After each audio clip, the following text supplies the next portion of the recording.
여러분 안녕하십니까? 김재일 목사입니다. 오늘은 사도행전 2장의 말씀을 함께 나누도록 하겠습니다. 먼저 우리가 잘 아는 것처럼 사도행전의 저자는 의사였던 누가이죠. 누가가 사도행전을 기록하기 전에 작성한 또 다른 책이 있는데 그것은 누가복음입니다. 의사 누가가 먼저 쓴 책에 대해서 소개하길 사도행전 1장 1절에는 이렇게 말합니다. 내가 먼저 쓴 글은 바로 누가복음을 이야기하겠죠. 내가 먼저 쓴 글에는 무릇 예수께서 행하시며 가르치시기를 시작하신부터 라고 기록했습니다. 다시 말해 누가복음의 전반적인 내용은 예수님께서 공생의 기간 동안 이 땅에서 사람들을 고치시고 또 말씀을 전파하시고 가르치신 그 성육신 하신 기간 동안의 일들을 중점적으로 기록했다라고 한다면, 그렇다면 누가가 쓴 이제 두 번째 책, 오늘 살펴볼 사도행전의 내용은요, 사도행전 1장 2절에 이렇게 소개합니다. 그가 택하신 사도들에게 성령으로 명하시고 승천하실 날까지의 일을 기록하였노라 라고 했습니다. 여러분, 그렇습니다. 사도행전은 바로 예수께서 이제 하늘로 승천하신 이후에 행하신 일과 가르치신 일들을 보여주는 것입니다. 다시 말해서 예수의 부활 이후에 특별히 성령의 임재와 사도들의 사역을 통해서 예수님은 계속해서 자신의 사역을 이어나가시는 것입니다. 이것이 사도행전의 주된 이야기이죠. 그래서 누가복음과 사도행전 이 두 책을 모두 작성한 의사 누가, 우리가 영어로 루크이라고도 하죠. 그의 높은 교육 수준 덕분에 누가복음과 사도행전의 헬라어의 문체를 보면요, 다른 책들과 비교하면 상당히 고전적이고 또 운율이나 비유 등이 굉장히 아름답고 문장력 또한 탁월한 것을 볼 수 있습니다. 그리고 때때로 누가가 의학 전문 용어들과 또 질병에 대한 그의 관심들도 엿볼 수 있는데요. 예를 들어서 누가복음에 나오는 시몬의 장모가 걸린 병명, 열병이라고 나오고, 누가복음 8장에 나타나는 혈루증이라고 하는 정확한 병명을 이야기한 것도 그렇고, 사도행전 13장에서의 맹인의 모습을 언급한 것처럼 누가는 어떻게 보면 그의 직업에 맞게 그는 사물을 보거나 또 사건을 관찰하는 데 있어서 매우 신중하고 세밀했던 것을 우리가 알 수 있습니다.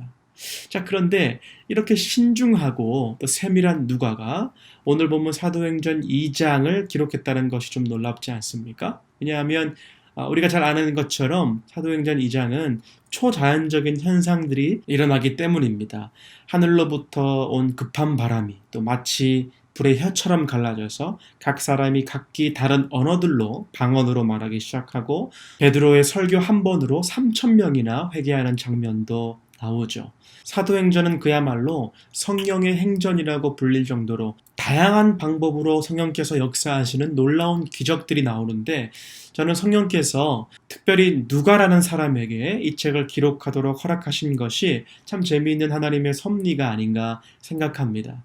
누가야말로 정말 그야말로 이성적이고 합리적인 사람이었지 않습니까? 그의 문체를 보면 그 누구보다 과장해서 절대로 비유하지 않고, 사물을 볼 때, 사건을 관찰할 때 있는 그대로 세밀하게 정확하게 기록하는 사람인데, 그의 글에서 나타난 사도행전 2장의 내용, 그날 어떤 일들이 실제로 일어났는지 한번 살펴보십시다.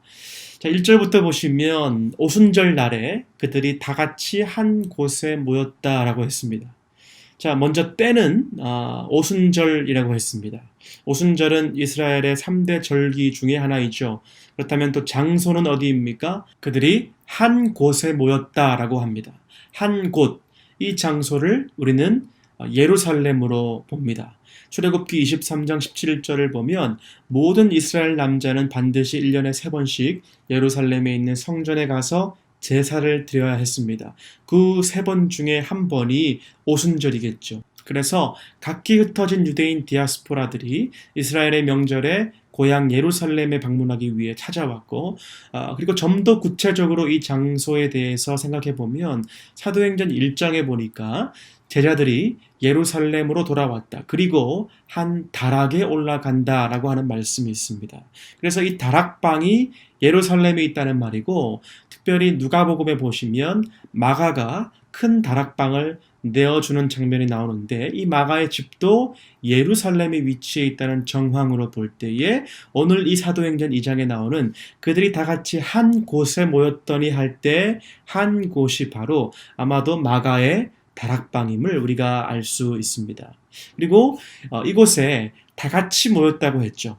여기에 다 같이 모인 사람들이 누구일까요? 그들은 바로 모든 사도들입니다. 그리고 몇 명의 여인들이 포함되어 있었고요. 예수님의 친족들, 그리고 사도행전 1장에 언급된 120명의 제자들이 함께 한 곳에 모인 것입니다. 다시 말해 그들은 누구이냐면요. 예수의 부활을 실제적으로 목격한 증인들, 사람들이었습니다. 지난주 말씀에 우리가 도마의 이야기도 살펴보았지만 부활을 목격한 자들, 바로 부활 신앙을 가진 자들의 삶은 완전히 달라질 수밖에 없는 것이죠. 예수님께서 이 땅에 계실 때 내가 3일 만에 부활할 것이다 라고 하는 말씀을 하셨을 때만 하더라도 실은 제자들은 그 말씀을 잘 이해하지 못했습니다. 어찌 보면 그때의 그들의 신앙 고백은 어렴풋이 희미하게 온전하지 못했습니다. 그러나 부활을 목격하고 난 이후에 그 확실한 믿음을 가지고 난 이후에 그들의 고백이 무엇입니까? 나의 주, 나의 하나님이시니이다. 그 눈물의 고백이 있는 자들, 바로 그들이 바로 마가의 다락방 한 곳에 모인 것입니다. 그리고 기도했던 것이죠. 그렇다면 무엇을 위해서, 무엇을 바라며 기도했을까요? 예수님께서 하늘로 올라가시면서 약속하신 그 성령님을 기다리며 사모했던 것이죠. 큰 명절인 오순절을 맞이해서 분명 전 세계에서 온 유대인들로 예루살렘 거리는 복잡했고 차고 넘쳤을 것입니다. 그러나 수많은 사람들 가운데 그 주님의 말씀, 주님의 약속을 따라서 성령님을 기대하고 기다리며 기도했던 사람들은 부활을 목격한 자, 부활을 믿는 자밖에 없었습니다. 화려한 사람들이 아니었습니다. 높은 사람들이 아니라 그렇게 기도했던 자들에게 성령님은 내려오신 것입니다. 그래서 여러분, 성령의 역사는요, 많은 사람이 모이는 것과는 그리 관계가 없는 것이죠. 아무리 우리의 건물이, 우리의 옷차림이, 우리의 숫자가 화려하고 많다라고 할지라도 성령님은 예루살렘 거리에 유월절을 지키러 온 수천 명에게 임한 것이 아니라 전심으로 한 마음으로 기도했던 120여 명에게 오셨다는 것을 우리가 기억하십시다. 자, 바로 이곳에서 이러한 성령의 역사가 일어나는데 누가는 이 현상에 대해서 4절에 어떻게 표현을 했냐면요. 성령의 충만함을 받았다라고 표현하고 있습니다. 우리가 신앙생활을 하면서 참 자주 말하기도 하고 또 듣는 표현이죠. 성령의 충만함을 받는다.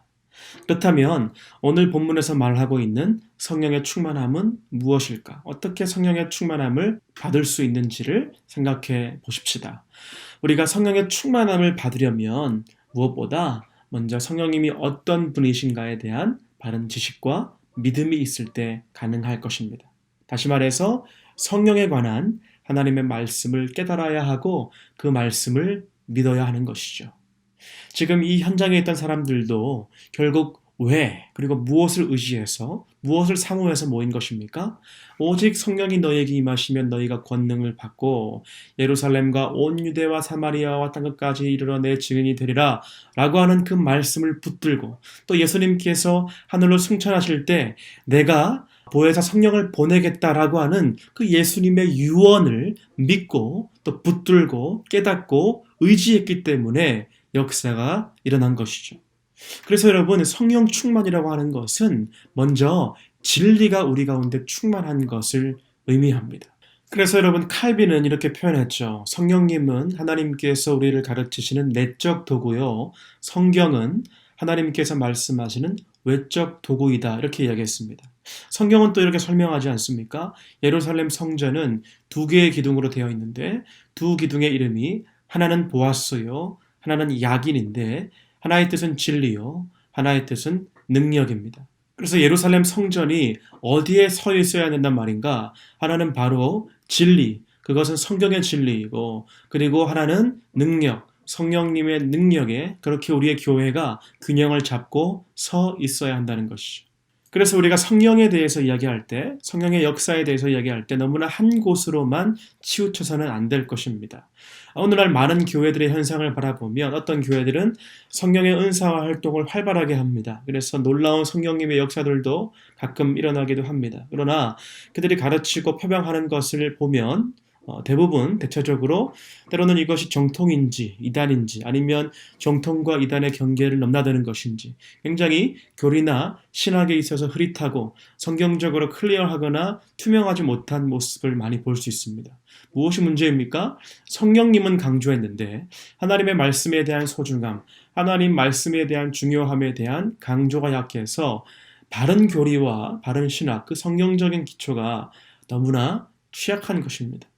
반면에 어쩌면 보수적인 장로교에 속해 있는 우리는 성경을 강조하고 바른 교리와 또 바른 신학과 바른 신앙 고백을 상대적으로 강조하기 때문에 만약 그것에 조금만 벗어난다고 하면 그것들을 배격하려고 하는 자세가 우리도 모르게 우리의 신앙에 녹아 있는지도 모릅니다. 그래서 우리가 개선해야 될 점은 무엇일까요? 우리는 우리 자신을 먼저 영적으로 돌아보아야 한다는 것이죠.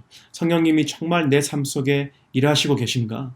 나는 성령님과 날마다 대화하며 동행하고 있는가라는 확신, 그 경험이 흐릿하지 않도록 우리 또한 주의해야 될 것입니다.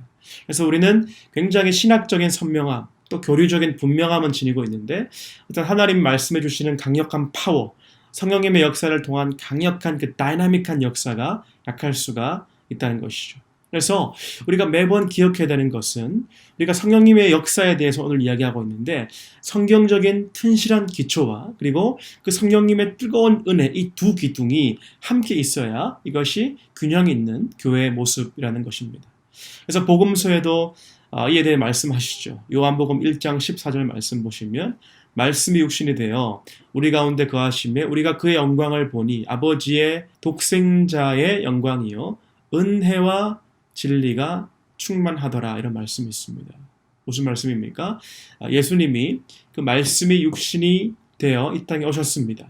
그렇다면 그 예수님이 구속하신 그 개인과 집단 속에는 무엇이 충만하냐 하면 한편으로는 성령님이 주신 은혜가 충만하고 다른 한편으로는 성경의 진리, 말씀의 진리가 충만하다는 것입니다. 사랑하는 여러분, 이렇게 성령 충만이라고 하는 것은 균형 잡힌 신앙생활입니다. 그래서 우리가 말씀을 묵상할 때마다 어떤 일이 일어날까요? 성령님께서 그것을 믿고 깨닫게 하시고요. 그리고 거기에서 그치는 것이 아니라 그 말씀을 내 삶에 정말 스탠다드로 내가 세속적인 라이프 스타일을 따라 사는 것이 아니라 깨닫고 믿은 대로 우리의 일상이, 우리의 모든 삶이 정말 인도되어지는 그러한 분이, 그렇게 인도하시는 분이 성령님이라는 것을 믿으시기를 바랍니다. 그리고 더욱 감사한 것이 있습니다. 더욱 감사한 것은 성령의 역사는 전염력이 있다는 것입니다.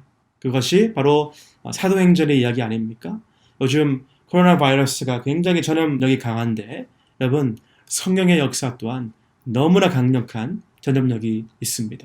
오직 성령이 너희에게 임하시면 너희가 권능을 받고, 여기서 권능의 헬라어 dynamis로부터 다이나마이트라고 하는 영어 단어가 나오지 않았습니까? 그렇게 파워풀한 것이 우리의 성령의 역사입니다. 성령이 우리에게 충만하게 임재하시면, 여러분, 충만하다는 것은 다른 말로 하면 넘친다는 것이죠. 충만하니까 넘칩니다. 그 은혜가 넘쳐서 나뿐만 아니라 다른 이들에게 흘러갈 줄 믿습니다.